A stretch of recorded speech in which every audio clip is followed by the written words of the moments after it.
ଆଚ୍ଛା ଭାବନ୍ତୁ ଟିକେ ଆପଣଙ୍କ ପାଖରେ ଗୋଟା ଜବରଦସ୍ତ ସ୍ପୋର୍ଟସ୍ କାର୍ ଅଛି। ଇଞ୍ଜିନ୍ଟା ଏତେ ପାୱାରଫୁଲ୍ ଯେମିତି ଆମର ତୀକ୍ଷ୍ଣ ବୁଦ୍ଧି, ଆଉ ଟଙ୍କିରେ ତେଲ ବି ପୁରା ଫୁଲ୍, ମାନେ ଆମର ଶକ୍ତି। କିନ୍ତୁ ଗୋଟେ ସମସ୍ୟା ଅଛି, ଗାଡ଼ିରେ ବ୍ରେକ୍ ନାହିଁ, ଆଉ ଷ୍ଟିୟରିଂ ହୁଇଲ୍ଟା ବି ପୁରା ଢିଲା। ତାହେଲେ ତ ଫଳାଫଳ କ'ଣ ହେବ? ଦୁର୍ଘଟଣା ତ ଏକଦମ ନିଶ୍ଚିତ। ହଁ, ନିଶ୍ଚିତ। ଆମେ ଦେଖୁ ଯେ ଜୀବନରେ ଅନେକ ପ୍ରତିଭାବାନ ଲୋକ ଠିକ୍ ଏମିତି ହିଁ ବିଫଳ ହୋଇଯାଆନ୍ତି, କାରଣ ସେମାନଙ୍କ ପାଖରେ ଗୋଟେ ବହୁତ ଜରୁରୀ ଜିନିଷର ଅଭାବ ଥାଏ। ସେହି ଗୋଟିଏ ଜିନିଷ? ଆଜ୍ଞା, ଆଉ ଆଜି ଆମେ ସେଇ ଗୋଟିଏ ଜିନିଷ ଉପରେ ହିଁ ଗଭୀର ଭାବେ ଆଲୋଚନା କରିବାକୁ ଯାଉଛୁ। ଆମର ଏ ଆଲୋଚନାର ମୂଳ ଆଧାର ହେଉଛି ପୁରୀର ଦକ୍ଷିଣାମୂର୍ତ୍ତି ମଠ ଦ୍ୱାରା ପ୍ରସ୍ତୁତ ବାଳବୋଧ କାର୍ଯ୍ୟକ୍ରମ, ଯାହାକୁ ସ୍ୱାମୀ ପ୍ରଣବାନନ୍ଦ ପୁରୀ ଲେଖିଛନ୍ତି। ଏଇଟା ପିଲାମାନଙ୍କ ମଧ୍ୟରେ ଚରିତ୍ର ଗଠନ ପାଇଁ ଏକ ବହୁତ ସୁନ୍ଦର କାର୍ଯ୍ୟକ୍ରମ। ଏକଦମ। ଆଉ ଆମର ଆଜିର ମୂଳ ବିଷୟବସ୍ତୁ ହେଉଛି ନିଷ୍ଠା। ନିଷ୍ଠା ଶବ୍ଦଟା ଶୁଣିବାକୁ ଯେତିକି ସୁନ୍ଦର, ତାର ଅର୍ଥ ତାଠୁ ବହୁତ ଅଧିକ ଗଭୀର। ଏହାର ଅର୍ଥ କ'ଣ ହୋଇପାରେ? ଯେମିତିକି ଦୃଢ଼ତା? ହଁ, ଦୃଢ଼ତା, ସମର୍ପଣ, ଅଟଳ ବିଶ୍ୱାସ। ସରଳ ଭାଷାରେ କହିଲେ, ଗୋଟେ ରାସ୍ତା ବାଛି ସେଥିରେ ଲାଗି ରହିବା। ଯେତେ ବାଧାବିଘ୍ନ ଆସିଲେ ବି? ଏକଦମ। ଯେତେ ବାଧାବିଘ୍ନ ଆସୁ ପଛେ ସେଥିରୁ ହଟି ନ ଯିବା। ଯେତେବେଳେ ମନ ଭିତରେ ସନ୍ଦେହ, ଭୟ କିମ୍ବା କ'ଣ କହନ୍ତି ବିରକ୍ତିର ଝଡ଼ ଆସେ, ସେତେବେଳେ ନିଷ୍ଠା ହିଁ ସେହି ଲଙ୍ଗର ପରି କାମ କରେ। ଲଙ୍ଗର, ଯାହା ଆମକୁ ସ୍ଥିର ରଖେ। ହଁ, ଯାହା ଆମକୁ ସ୍ଥିର ରଖେ। ଠିକ୍ ଅଛି, ତେବେ ଆସନ୍ତୁ ଏହାକୁ ଟିକେ ଖୋଲିକେ ବୁଝିବା। ଏଇ ଗୋଟିଏ ଗୁଣ, ନିଷ୍ଠା, ଏତେ ଜରୁରୀ କାହିଁକି? ଆମର ଏଇ ଯେଉଁ ଚଞ୍ଚଳ ମନ କଥା ଆମେ କହୁଛେ, ଏହାକୁ ନେଇ ଆମର ପୁରାତନ ଗ୍ରନ୍ଥରେ କିଛି କୁହାଯାଇଛି କି? ଯେମିତିକି ଭଗବଦ୍ ଗୀତା? ନିଶ୍ଚୟ, ଭଗବାନ ଶ୍ରୀକୃଷ୍ଣ ଏ ବିଷୟରେ ବହୁତ ସ୍ପଷ୍ଟ ଭାବେ କହିଛନ୍ତି। ସେ ନିଷ୍ଠାର ଠିକ୍ ଓଲଟା, ମାନେ ସଂଶୟ ବା ସନ୍ଦେହ ବିଷୟରେ ଏକ କଠୋର ଚେତାବନୀ ଦେଇଛନ୍ତି। କ'ଣ କହିଛନ୍ତି ସେ? ସେ କହୁଛନ୍ତି, ସଂଶୟାତ୍ମା ବିନଶ୍ୟତି। ସଂଶୟାତ୍ମା ବିନଶ୍ୟତି। ହଁ, ଗୀତାର 4.40ରେ, ଯାହାର ସିଧାସଳଖ ଅର୍ଥ ହେଲା, ଯେଉଁ ମଣିଷ ସବୁବେଳେ ସନ୍ଦେହ କରେ ତାର ବିନାଶ ହୁଏ। କିନ୍ତୁ ଗୋଟେ ପ୍ରଶ୍ନ ଆସୁଛି, ସନ୍ଦେହ କରିବା କ'ଣ ସବୁବେଳେ ଖରାପ? ଆମେ ତ ଜାଣୁ ଯେ ବିଜ୍ଞାନର ପୁରା ଆଧାର ହିଁ ସନ୍ଦେହ ଆଉ ପ୍ରଶ୍ନ କରିବା ଉପରେ ତିଆରି। ବହୁତ ଭଲ ପ୍ରଶ୍ନ। ତେବେ ଗୀତା ଏଠି କେଉଁ ପ୍ରକାର ସନ୍ଦେହ କଥା କହୁଛି? ଆଜ୍ଞା, ଦେଖନ୍ତୁ, ଗୀତା ଏଠାରେ ସେହି ସନ୍ଦେହ କଥା କହୁନାହିଁ ଯାହା ଜ୍ଞାନ ଆହରଣ ପାଇଁ କରାଯାଏ। ବରଂ ଏଠାରେ ସେହି ସନ୍ଦେହ କଥା କୁହାଯାଉଛି ଯାହା ଆମକୁ କୌଣସି କାମ ଆରମ୍ଭ କରିବାକୁ ଦିଏନି। ଓ, ବୁଝିଲି। ଯେମିତିକି ମୁଁ ଏଇ କାମଟା ପାରିବି ତ? ହଁ, ମୋର ଶିକ୍ଷକ ଠିକ୍ କହୁଛନ୍ତି ତ? ଏ ରାସ୍ତାଟା ମୋ ପାଇଁ ଠିକ୍ ତ? ଏହି ପ୍ରକାର ଆତ୍ମସନ୍ଦେହ ଆମକୁ ପଙ୍ଗୁ କରିଦିଏ। ଠିକ୍। ଏହାର ବିପରୀତରେ ଗୀତାରେ ବ୍ୟବସାୟାତ୍ମିକା ବୁଦ୍ଧିକୁ ପ୍ରଶଂସା କରାଯାଇଛି। ବ୍ୟବସାୟାତ୍ମିକା ବୁଦ୍ଧି ମାନେ ଏକନିଷ୍ଠା ବୁଦ୍ଧି। ଯେଉଁମାନଙ୍କର ବୁଦ୍ଧି ଗୋଟିଏ ଲକ୍ଷ୍ୟରେ ସ୍ଥିର ଥାଏ, ସେମାନେ ହିଁ ସଫଳ ହୁଅନ୍ତି। ଯେଉଁମାନଙ୍କର ଏହି ବୁଦ୍ଧି ନଥାଏ, ସେମାନଙ୍କର ଚିନ୍ତାଧାରା ହଜାରେ ଆଡ଼େ ଖେଳେଇ ହୋଇଯାଏ, ଆଉ ସେମାନେ କୌଣସି ଗୋଟିଏ କାମରେ ବି ପୂରା ମନ ଦେଇପାରନ୍ତି ନାହିଁ। ଆଉ ଏହି ଏକନିଷ୍ଠ ବୁଦ୍ଧିବାଲା ଲୋକଙ୍କୁ ହିଁ ସ୍ଥିତପ୍ରଜ୍ଞ କୁହାଯାଏ, ନୁହେଁ କି? ପାହାଡ଼ ପରି ଅଟଳ। ବାଃ! ଯେମିତି ଦୁଃଖ କଷ୍ଟର ଝଡ଼ ଆସିଲେ ଛୋଟ ଛୋଟ ଗଛ ଉପୁଡ଼ିଯାଏ, କିନ୍ତୁ ବିଶାଳ ପାହାଡ଼ ଟିକେ ବି ଟଳମଳ ହୁଏନି। ହଁ, ଟିକେ ବି ଟଳମଳ ହୁଏନି। ନିଷ୍ଠା ହିଁ ଆମକୁ ସେହି ପାହାଡ଼ ଭଳି ମଜବୁତ କରେ। ପାହାଡ଼ ପରି ଅଟଳ ରହିବା କଥାଟା ଶୁଣିବାକୁ ତ ବହୁତ ଭଲ ଲାଗୁଛି, କିନ୍ତୁ କ'ଣ ସତରେ କେହି ଏମିତି କରିପାରିଛି? ମୋର ମନେ ପଡ଼ୁଛି ବିଷ୍ଣୁ ପୁରାଣର ଗୋଟେ କାହାଣୀ। ଜଣେ 5 ବର୍ଷର ପିଲାର କାହାଣୀ, ଯିଏ ନିଜ ନିଷ୍ଠା ବଳରେ ତାରା ପାଲଟିଗଲା। ଆପଣ ଧ୍ରୁବଙ୍କ କଥା କହୁଛନ୍ତି? ହଁ, ଧ୍ରୁବ। ନିଷ୍ଠାର ଏହାଠୁ ବଡ଼ ଉଦାହରଣ ଆଉ କ'ଣ ହୋଇପାରେ? ଠିକ୍। ତେବେ ଧ୍ରୁବ ଥିଲେ ଜଣେ ରାଜପୁତ୍ର। ଦିନେ ସେ ନିଜ ବାପା ରାଜା ଉତ୍ତାନପାଦଙ୍କ କୋଳରେ ବସିବାକୁ ଗଲେ। ହଁ, କିନ୍ତୁ ତାଙ୍କ ସାବତ ମା ସୁରୁଚି ତାଙ୍କୁ ଟାଣି ଆଣି କହିଲେ, ଏଠି ବସିବାର ତୋର ଅଧିକାର ନାହିଁ। ଯଦି ରାଜସିଂହାସନ ଚାହୁଁଛୁ, ତେବେ ଭଗବାନଙ୍କୁ ତପସ୍ୟା କରି ମୋ ଗର୍ଭରୁ ଜନ୍ମ ନେ। ଭାବିଲେ, ଗୋଟେ 15 ବର୍ଷର ପିଲା ମନରେ ଏ କଥାଟା କେତେ ଆଘାତ ଦେଇଥିବ। ସତରେ, ସେ କାନ୍ଦି କାନ୍ଦି ନିଜ ମା ସୁନୀତିଙ୍କ ପାଖକୁ ଗଲେ। ଆଉ ତାଙ୍କ ମା ତାଙ୍କୁ ଗୋଟେ ବହୁତ ବଡ଼ କଥା କହିଲେ। ସେ କହିଲେ, ପୁଅ, ଯଦି ତୁ ଏମିତି ଏକ ସ୍ଥାନ ଚାହୁଁଛୁ ଯାହାକୁ କେହି ତୋଠୁ ଛଡ଼େଇ ନେଇପାରିବେନି, ତେବେ ତାହା କେବଳ ଭଗବାନ ନାରାୟଣ ହିଁ ଦେଇପାରିବେ। ଆଉ ଏଇଠି ହିଁ କାହାଣୀର ମୂଳ ବଦଳିଗଲା। ସାଧାରଣ ପିଲା ହୋଇଥିଲେ କିଛିଦିନ କାନ୍ଦି ଖେଳକୁଦରେ ସବୁ ଭୁଲି ଯାଇଥାନ୍ତା। ଏକଦମ। କିନ୍ତୁ ଧ୍ରୁବ ସେଇଠୁ ଗୋଟେ ସଂକଳ୍ପ ନେଲେ। ରାଜମହଲର ସବୁ ସୁଖ ଛାଡ଼ି ସେ ଘଞ୍ଚ ଜଙ୍ଗଲକୁ ଚାଲିଗଲେ। ଆଉ ବାଟରେ ନାରଦଙ୍କ ସହ ଦେଖାହେଲା, ଆଉ ସେ ତାଙ୍କୁ ଓମ୍ ନମୋ ଭଗବତେ ବାସୁଦେବାୟ ମନ୍ତ୍ର ଦେଲେ। ଆଜ୍ଞା। ଏହାପରେ ଧ୍ରୁବଙ୍କର ଯେଉଁ ତପସ୍ୟା ଆରମ୍ଭ ହେଲା, ତାହା ଅକଳ୍ପନୀୟ। କେମିତି?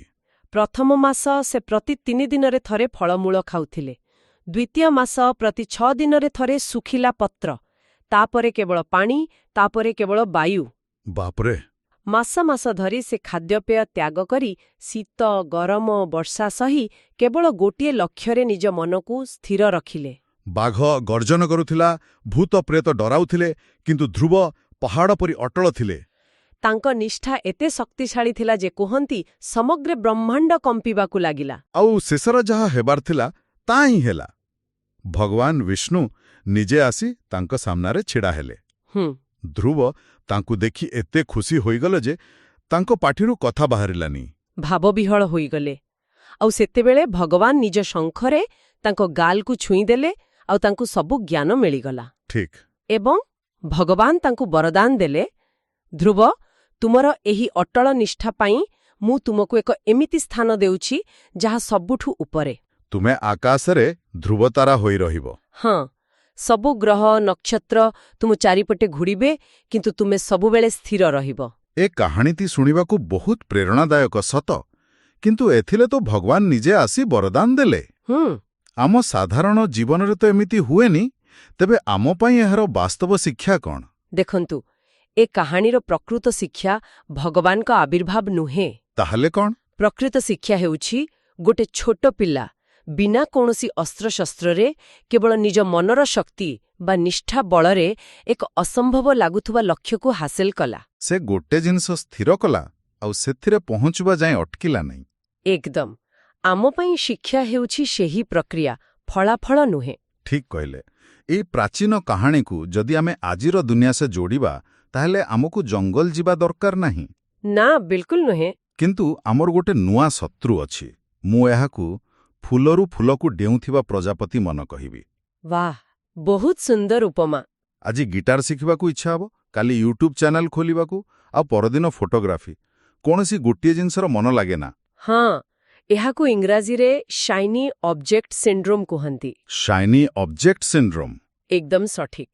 ଏହା ଏକ ମାନସିକ ଅବସ୍ଥା ଯୋଉଠି ଆମେ ସବୁବେଳେ ନୂଆ ଆଉ ଚକଚକ୍ କରୁଥିବା ଜିନିଷ ପଛରେ ଦୌଡ଼ୁ। ଆମେ ପୁରା ଉତ୍ସାହରେ କାମଟେ ଆରମ୍ଭ କରୁ। ହଁ, କିନ୍ତୁ ଯେମିତି ହିଁ ସେଥିରେ ଟିକେ କଷ୍ଟ ହୁଏ କିମ୍ବା ତାହା ବିରକ୍ତିକର ଲାଗେ, ବାସ୍ ଛାଡ଼ିଦେଉ। ଛାଡ଼ିଦେଇ ଆଉ ଗୋଟେ ନୂଆ ଜିନିଷ ପଛରେ ଲାଗିପଡ଼ୁ। ଯେମିତିକି ବହୁତ ଉତ୍ସାହରେ ଜିମ୍ ଗଲୁ। 10 ଦିନ ପରେ ଯେତେବେଳେ ଦେହ ବିନ୍ଧା ହେଲା ଆଉ ସକାଳୁ ଉଠିବାକୁ କଷ୍ଟ ଲାଗିଲା, ସେତେବେଳେ ଜିମ୍ ଯିବା ବନ୍ଦ। ହଁ। କିମ୍ବା କାହାକୁ କଥା ଦେଲୁ ଯେ ତାକୁ ଗୋଟେ ପ୍ରୋଜେକ୍ଟରେ ସାହାଯ୍ୟ କରିବ, କିନ୍ତୁ ସେହି ସମୟରେ ସାଙ୍ଗମାନେ ଫିଲ୍ମ ଦେଖିବାକୁ ଡାକିଲେ, ଆଉ ଆମେ ପ୍ରତିଶ୍ରୁତି ଭୁଲିଗଲୁ। ଏହା ହିଁ ତ ନିଷ୍ଠାର ଅଭାବ।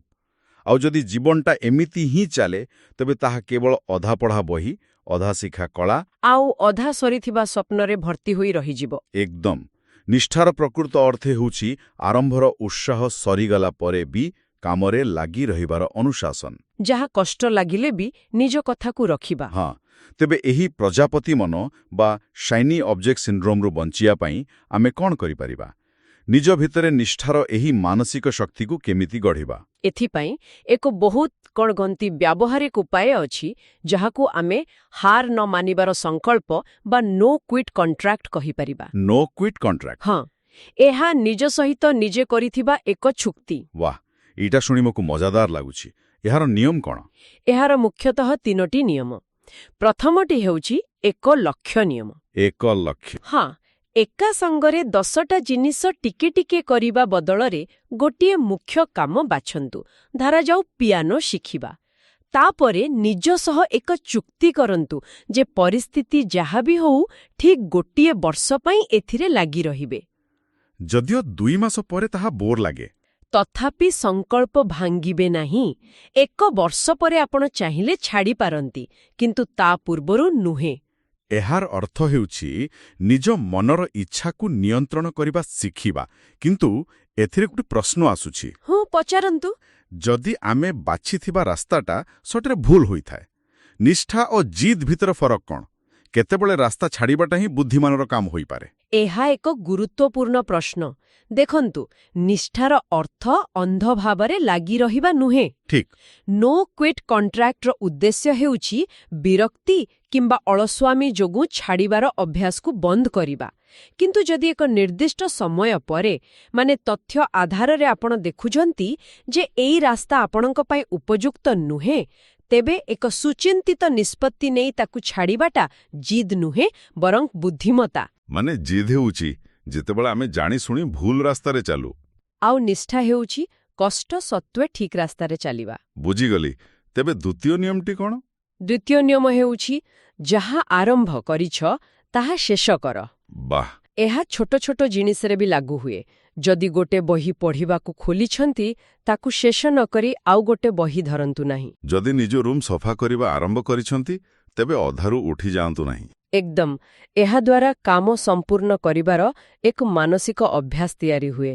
ଆମ ମସ୍ତିଷ୍କ ଧୀରେ ଧୀରେ ବୁଝିଯାଏ ଯେ ଆମେ ଅଧାରୁ କାମ ଛାଡ଼ୁଥିବା ଲୋକ ନୁହଁ। ଏଟା ବହୁତ ଶକ୍ତିଶାଳୀ ଲାଗୁଛି। ଛୋଟ ଛୋଟ ଜିନିଷରୁ ବଡ଼ ପରିବର୍ତ୍ତନ। ଆଉ ତୃତୀୟ ନିୟମ? ତୃତୀୟ ନିୟମଟି ହେଉଛି ବିଶ୍ୱାସ ଯୋଗ୍ୟତା ପରୀକ୍ଷା। ବିଶ୍ୱାସ ଯୋଗ୍ୟତା? ହଁ, ଯଦି ଆପଣ କାହାକୁ କହିଲେ ମୁଁ 5ଟା ବେଳେ ପହଞ୍ଚିବି, ତେବେ 4:55ରେ ସେଠାରେ ପହଞ୍ଚିବାକୁ ଚେଷ୍ଟା କରନ୍ତୁ। ଠିକ୍। ଲୋକଙ୍କୁ ଜଣାପଡ଼ୁ ଯେ ଆପଣ ମୋ କଥା ପଥରର ଗାର, ପାଣିର ଗାର ନୁହେଁ। ଯେତେବେଳେ ଆମେ ନିଜ କଥାର ମୂଲ୍ୟ ରଖୁ, ଆମେ ନିଜ ପ୍ରତି ଏବଂ ଅନ୍ୟମାନଙ୍କ ପ୍ରତି ନିଷ୍ଠାବାନ ହଉ। ତେବେ ଏହି ଏନୋଟି ଛୋଟ ଛୋଟ ଅଭ୍ୟାସ, ଗୋଟିଏ ଲକ୍ଷ୍ୟରେ ଅଟଳ ରହିବା, ଆରମ୍ଭ କରିଥିବା କାମକୁ ଶେଷ କରିବା ଏବଂ ନିଜ କଥାର ମୂଲ୍ୟ ରଖିବା, ଏଗୁଡ଼ିକ ହିଁ ଧୀରେ ଧୀରେ ନିଷ୍ଠା ଭଳି ଏକ ବଡ଼ ଚରିତ୍ର ଗଠନ କରେ। ହଁ, ଏବଂ ଏହା ହିଁ ଆମକୁ ବିଶ୍ୱାସଯୋଗ୍ୟ ଏବଂ ଶେଷରେ ସଫଳ କରାଏ। ଏହା କେବଳ ସଫଳତା ପାଇଁ ନୁହେଁ, ବୋଧହୁଏ ଆତ୍ମସମ୍ମାନ ପାଇଁ ମଧ୍ୟ ଜରୁରୀ। ଏକଦମ। ଯେତେବେଳେ ଆମେ ନିଜ ସହ କରିଥିବା ଚୁକ୍ତିକୁ ପାଳନ କରୁ, ଆମର ଆତ୍ମବିଶ୍ୱାସ ବଢ଼ିଯାଏ। ତେବେ ଆଜିର ଆଲୋଚନାରେ ଆମେ ବୁଝିଲେ ଯେ ନିଷ୍ଠା ହିଁ ସେହି ଲଙ୍ଗର ଯାହା ଆମକୁ ସନ୍ଦେହର ଝଡ଼ରେ ସ୍ଥିର ରଖେ। ଏହା ହିଁ ଗୀତାର ସ୍ଥିତପ୍ରଜ୍ଞାର ମୂଳ ଗୁଣ। ଏହା ହିଁ ଧ୍ରୁବଙ୍କର ଅସଲ ଅସ୍ତ୍ର ଥିଲା। ଏବଂ ଏହା ହିଁ ଆଜିର ପ୍ରଜାପତି ମନ ପାଇଁ ସବୁଠୁ ବଡ଼ ସମାଧାନ। ଠିକ୍। ଏକ ଶେଷ କଥା ମନେ ରଖିବା ଜରୁରୀ। ଏ ଦୁନିଆ ଏମିତି ଅନେକ ପ୍ରତିଭାବାନ ଲୋକଙ୍କ କାହାଣୀର ଭର୍ତ୍ତି, ଯେଉଁମାନେ ବହୁତ ଶୀଘ୍ର ହାର ମାନି ନେଇଥିଲେ। ସଫଳ ଲୋକମାନେ ସବୁବେଳେ ଅଧିକ ବୁଦ୍ଧିମାନ ବା ପ୍ରତିଭାଶାଳୀ ନୁହନ୍ତି। ସେମାନେ ପ୍ରାୟତଃ ସେହି ଲୋକ ଯେଉଁମାନଙ୍କ ପାଖରେ ସେତେବେଳେ ବି ଆଗକୁ ବଢ଼ିବାର ନିଷ୍ଠା ଥାଏ, ଯେତେବେଳେ କି ଅନ୍ୟମାନେ ରାସ୍ତା ଛାଡ଼ି ଚାଲିଯାଆନ୍ତି। ହଁ। ଏବଂ ଶ୍ରୋତାମାନଙ୍କ ପାଇଁ ଏକ ଚିନ୍ତନୀୟ ପ୍ରଶ୍ନ ଛାଡ଼ି ଯାଉଛୁ।